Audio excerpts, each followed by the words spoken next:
ত্রয়োদশ সংসদের তৃতীয় অধিবেশন শুরু হচ্ছে বেলা ৩টায়। গুরুত্বপূর্ণ নানা ইস্যুতে উত্তাপ ছড়াতে পারে এই অধিবেশনে। বিস্তারিত জানাতে সরাসরি যুক্ত হচ্ছেন সহকর্মী জানাতুল মোহনা। মোহনা, অধিবেশনের বিস্তারিত জানাবেন।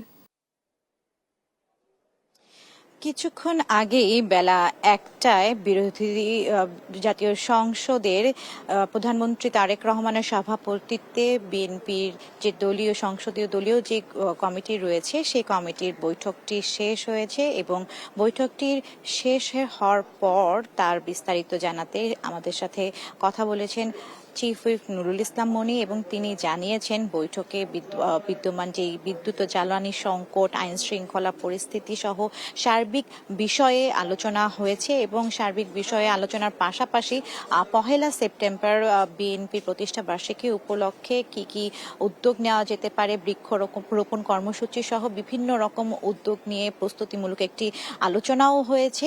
সেই সাথে আপনাদেরকে জানিয়ে রাখি, প্রায় ১.৫ মাস পর আজ জাতীয় সংসদের তৃতীয় অধিবেশনটি বসতে যাচ্ছে এবং তৃতীয় অধিবেশনের প্রথম দিনেই ৩টি গুরুত্বপূর্ণ বিল উত্থাপন করা হবে এবং বিল উত্থাপন করবেন আইনমন্ত্রী মোহাম্মদ আসাদুজ্জামান।